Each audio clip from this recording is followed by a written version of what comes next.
Un nuevo fichaje los chavales, comme on dit en espagnol. Donc une nouvelle signature, une bien sûr de très grande qualité, un crack paraît-il, un joueur bien sûr qui va renforcer l'effectif du Real Madrid qui est déjà bourré de talent et surtout un joueur qui est doté d'un énorme potentiel. C'est bien sûr Franco Mastantuono. Buenas a todos y a todas, c'est Bakikune de Madrid, j'espère que vous allez bien. On se retrouve bien sûr pour une nouvelle vidéo à propos du Real Madrid, bien sûr toujours sur le mercato du club madrilène, en amont bien sûr de la Coupe du Monde des clubs qui arrivera très bientôt avec ce match entre le Real Madrid et Al Hilal pour commencer pour le club madrilène. Et bien sûr, on se concentre d'abord sur cette nouvelle signature, celle du crack argentino Franco Mastantuono, los chavales. Vamos! Eh bien, Los Chavales, c'est un plaisir de vous retrouver donc pour une nouvelle vidéo à propos du Real de Madrid avec cette recrue, cette nouvelle signature, celle de Franco Mastantuono. Avant tout, quand même, Los Chavales, je prends quand même le temps de vous prévenir, de vous laisser quand même un petit message, notamment avec ces fortes chaleurs qui commencent à revenir petit à petit. On l'a vu notamment avec une trentaine de degrés qui a été atteinte, qui va être aussi dépassée par certains moments, notamment lors des prochains jours. Donc pensez à vous hydrater parce que ça reste quand même très important. Donc n'oubliez surtout pas ça, Los Chavales. Et bien sûr, d'autre part, le fait qu'on ait déjà plus de 600 sur ma chaîne YouTube, c'est vrai que ça passe bien sûr très vite. N'hésitez pas à vous abonner, à liker, à repartager si le contenu vous plaît. Bien sûr, on atteindra bientôt les 700 abonnés, ce qui est quand même très bien, bien sûr, pour un début, tout en sachant que j'ai commencé au mois de janvier. Peut-être que ce sera les 1000 abonnés d'ici peu, d'ici quelques semaines, d'ici quelques mois, je sais pas. On verra bien. Toujours est-il que moi, je n'y prête pas forcément une grande attention. Le plus important, ça reste bien sûr de prendre du plaisir, de parler du Real Madrid, que ce soit au niveau mercato, niveau footballistique, au niveau marketing, et j'en passe. On va bien sûr revenir à l'essentiel, Los Chavales. Bien évidemment, il y a cette Coupe du Monde des clubs, on y reviendra. Je vous proposerai d'ailleurs une vidéo qui sortira dans la journée du dimanche. Donc bien sûr, on se projettera petit à petit sur cette Coupe du Monde des clubs. Et évidemment, sur ce mercato qui continue à faire des étincelles du côté du Real Madrid, pour l'instant, davantage dans le sens des arrivées. Bien sûr, dans le sens des départs, il y en a déjà eu qui ont été confirmés avec le départ de Carlo Ancelotti qui a rejoint bien sûr la sélection brésilienne. Il y aura bien sûr après le départ de Luka Modric ou encore de Lucas Vazquez. Donc voilà, on a pas mal d'étincelles, on a eu des arrivées, Trent Alexander-Arnold ou encore Dean Huysen. Et là, c'est la pépite, c'est le crack argentino, le futur Léo Messi paraît-il. Donc Franco Mastantuono qui nous vient de River Plate, donc un des clubs mythiques d'Argentine avec Boca Juniors. Donc bien sûr, ce crack argentin qui nous rejoint, il n'a que 17 ans, il a déjà fait de très grandes performances. Bien sûr, on a vu les extraits du joueur puisqu'on ne le connaît pas beaucoup et on voit tout de suite qu'il est bourré de talent, qu'il y a énormément de potentiel, cette zurda comme on dit bien sûr en espagnol, cette patte gauche voilà, qui est vraiment de très haute qualité, c'est vraiment du très haut level, bien sûr capable de marquer des coups francs extraordinaires, on l'a vu notamment dans certains des extraits qu'a publié le Real Madrid, bien sûr on en avait déjà vu en amont, mais c'est vrai que c'est tout aussi impressionnant et évidemment il faudra que le joueur argentin s'intègre bien sûr au Real Madrid, il arrivera je crois à partir du 14 août car il jouera le mondial des clubs avec River Plate et bien sûr à partir de là le joueur argentin rejoindra le Real Madrid, c'est sur un contrat jusqu'en 2031, donc c'est vrai le Real Madrid l'a plutôt blindé. Est-ce qu'il sera titulaire? Est-ce que ce sera plus un joueur de rotation d'effectifs pour commencer? Ça on verra, ça dépendra bien sûr des idées qu'aura Xabi Alonso. Donc là-dessus, c'est vrai que finalement, c'est très bien. On connaît, comme on disait, les qualités du joueur, très technique. Vraiment, voilà, une intelligence de jeu qui est au-dessus de la moyenne pour un joueur simplement âgé de 17 ans. Bien sûr, il faudra le polir, il faudra faire en sorte qu'il explose dans les années à venir, même s'il peut être très fort dans le présent. Ça, c'est vrai que ça devient aussi de plus en plus récurrent dans le football d'aujourd'hui. On a justement des jeunes qui performent très jeunes. On l'avait déjà vu très récemment, il y a quelques années avec Kylian Mbappé. Un Ousmane Dembélé aussi qui jouait déjà au très haut niveau à un jeune âge. Pareil, on le voit avec des joueurs comme Lamine Yamal, on l'a vu avec Jude Bellingham, Pedri aussi, c'est pareil. On voit même des joueurs comme comme Cubarsí qui joue déjà au FC Barcelone, qui sont titulaires aussi avec la Roja, même si Cubarsí a manqué justement le dernier rassemblement de l'Espagne. Donc voilà, on peut penser justement que Franco Mastantuono performera avec le Real Madrid dès son arrivée, même s'il faudra faire justement attention à ces petites périodes d'adaptation, surtout quand on est aussi jeune, parce qu'on quitte quand même son pays natal, donc l'Argentine, à l'âge de 17 ans pour arriver en Espagne. Alors c'est vrai qu'au niveau de la langue espagnole, il sera peut-être pas perdu parce que c'est la même langue, l'espagnol. L'espagnol c'est tout simplement la même langue puisque les Argentins le parlent aussi. Même si c'est vrai qu'il y a des différences justement entre l'espagnol donc d'Amérique du Sud et l'espagnol de l'Espagne tout simplement. Déjà qu'il y a aussi des différences entre, par exemple, l'espagnol argentin ou l'espagnol, par exemple, de Colombie ou du Venezuela. Donc voilà, c'est ce petit genre de quiproquo qu'il peut y avoir, mais c'est pas trop grave. Le principal, c'est que le joueur parle déjà l'espagnol, donc ce sera déjà une petite facilité en plus à prendre en considération pour son adaptation donc en Espagne. Donc là-dessus, c'est vrai que je n'ai pas trop d'inquiétude pour Franco Mastantuono. Pardon. Et bien sûr, à partir de là, on le sait, le joueur, on le disait, il a des qualités indéniables. Mais pour moi, c'est vrai que le plus dur finalement, c'est que c'est un effectif du Real Madrid qui se garnit de plus en plus.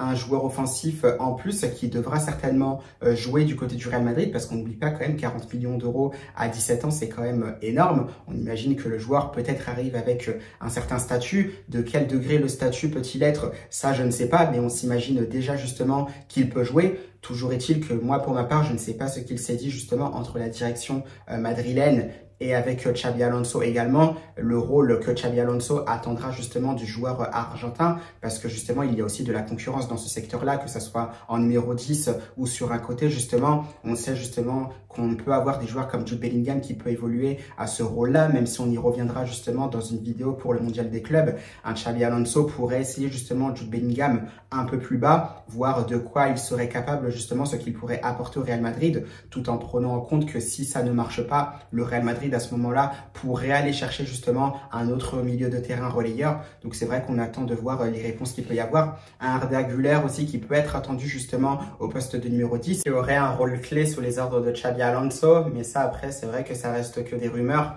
Les réponses de toute façon on les aura aussi dès que le mondial des clubs commencera pour le Real Madrid. Ce sera donc le mercredi 18 juin à 21 h face à Al Hilal. Donc les réponses bien sûr on les aura là-dessus, ça j'en doute pas.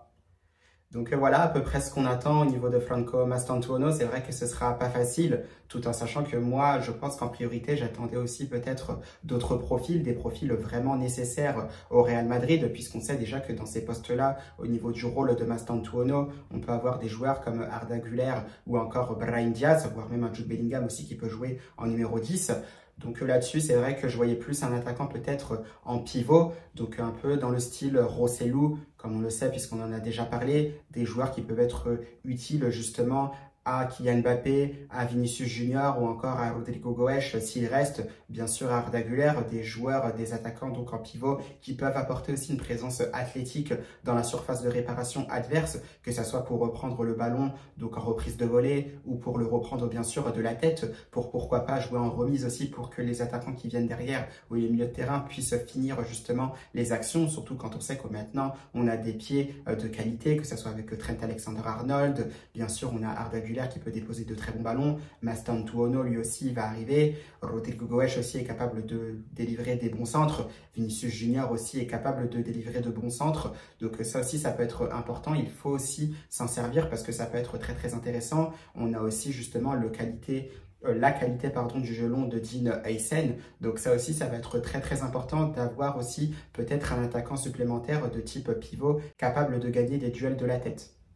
Mais ça, bien sûr, ça reste à voir, tout en sachant aussi que moi, j'aimerais bien rajouter un défenseur supplémentaire et aussi un milieu de terrain relayeur supplémentaire. Mais ça, bien sûr, ça reste à voir. Mais dans tous les cas, on est vraiment très content de la signature de Franco Mastantuono. Ce sera peut-être aussi un renouveau chaleureux donc entre le Real Madrid et le football argentin, parce que ça fait quand même assez longtemps qu'on n'a pas vu de joueurs argentins du côté du Real Madrid, même si c'est vrai qu'il y avait Nico Paz il n'y a pas si longtemps, mais il n'avait pas beaucoup de temps de jeu. Mais c'est vrai que ça fait longtemps qu'on n'a pas vu des joueurs argentins qui auront vraiment cette possibilité de percer, si j'ai envie de dire, vraiment de performer tout simplement au Real Madrid. On en connaît, puisque déjà il y a la légende Alfredo Di Stefano, bien sûr, un des meilleurs buteurs de toute l'histoire du Real Madrid, qui a quand même aussi le deuxième stade du Real Madrid, donc celui de la Castilla, la réserve, mais aussi celle de l'équipe féminine, donc l'Estadio Alfredo Di Stefano. J'avais vu d'ailleurs un match de l'équipe féminine dans ce même stade, c'était au mois de septembre, un Real Madrid qui avait gagné d'ailleurs face à l'Athletic Bilbao, donc c'était un match vraiment très plaisant et ce serait vraiment un plaisir aussi de revoir l'équipe féminine du Real Madrid au passage.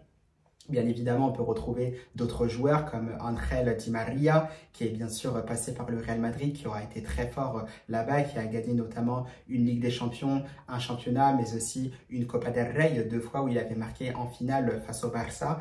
Et bien sûr, c'était Ángel Di María, comme je l'ai toujours pensé, pour qui d'ailleurs son prime était au Real Madrid. Ça, je l'ai toujours pensé, même si c'est vrai qu'il aura été très très fort du côté du Paris Saint-Germain. Bien sûr, on n'oublie pas des joueurs comme Fernando Redondo. Ça, c'est bien sûr pour les plus anciens, un joueur qui aura été capitaine aussi du Real Madrid à la fin des années 90, début des années 2000. Un super joueur avec une patte gauche vraiment una zurda, donc ses pieds gauche vraiment soyeux pour Fernando Redondo, très très élégant. Et ça, c'est vrai que ça rappelle aussi des beaux souvenirs pour les anciens. Moi, c'est vrai que j'étais vraiment tout jeune, je m'en souviens pas très très bien, mais je connais son mythe, je l'ai vu voilà, en grandissant un peu du côté de l'AC Milan, et vraiment très très beau joueur, Fernando Redondo. Ou aussi, on peut retrouver Gonzalo Higuaín, bien sûr, le buteur argentin qui après était parti du côté du Napoli avant d'arriver à la Juve. Bien sûr, un attaquant redoutable qui a été très très efficace. Bien sûr, il a été très très fort en Italie, mais c'est vrai qu'au Real Madrid, c'était pas mal non plus, même s'il n'a pas atteint son plein potentiel du côté de la Casablanca. Donc là aussi, encore une fois, un joueur argentin qui aura été très très performant. Bien sûr, on peut penser à Santiago Solari, qui avait entraîné aussi le Real Madrid en intérim lors de la saison 2018-2019. Là aussi, ça est peut-être un peu moins brillant que des joueurs comme Di Stefano ou encore Redondo, mais on n'oublie pas bien sûr qu'il était l'auteur d'une passe clé pour la superbe reprise de volée de Zinedine Zidane lors de la Champions League en 2002. Donc voilà, un moment mythique. Ça, bien sûr, on n'oublie pas Solari pour ça, qui lance Roberto Carlos, le centre du Brésilien en première intention, et la reprise de volée mythique de Zinedine Zidane dans la lucarne. C'était en finale de la Champions League 2002 face au Bayer Leverkusen. Donc bien sûr, il peut y avoir aussi des joueurs comme Fernando Gago, donc milieu de terrain qui était aussi passé par le Real Madrid, un peu plus discret, ou encore Walter Samuel, défenseur aussi qui est passé par le Real Madrid. C'était simplement une saison avant de complètement exploser du côté de l'Inter de Milan. Donc voilà, c'est ce qui montre tout simplement qu'il y a quand même eu une belle histoire entre le Real Madrid et le football argentin, et on espère que ça se passera très très bien aussi pour Franco Mastantuono avec tout plein de buts, peut-être aussi de superbes buts comme il a eu l'habitude d'en mettre du côté de River Plate. Ça bien sûr, on attendra de voir ça dès son arrivée au mois d'août.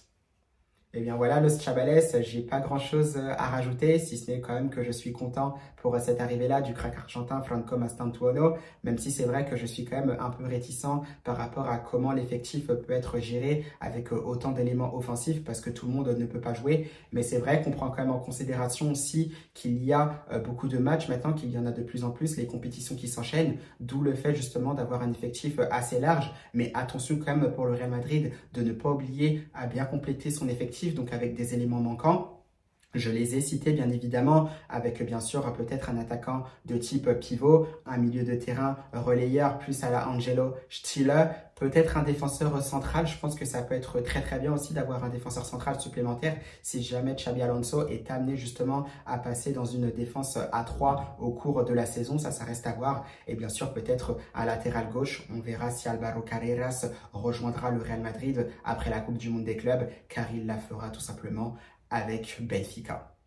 Et bien voilà, Los Chavales, ce sera tout pour cette vidéo. N'oubliez pas, on se retrouvera dans la journée de dimanche pour se projeter justement sur ce mondial 2025. Qu'est-ce qu'on en pense? Qu'est-ce qui pourrait justement s'y passer? Même si c'est vrai que quand je vous ferai cette vidéo, il y aura déjà eu un match. Je crois que ce sera celui-là de l'Inter Miami. Mais ça ne nous empêchera pas de nous projeter et de voir ce qu'on pense justement de ce mondial des clubs. Et bien voilà, Los Chavales, je vous souhaite bien sûr un bon week-end.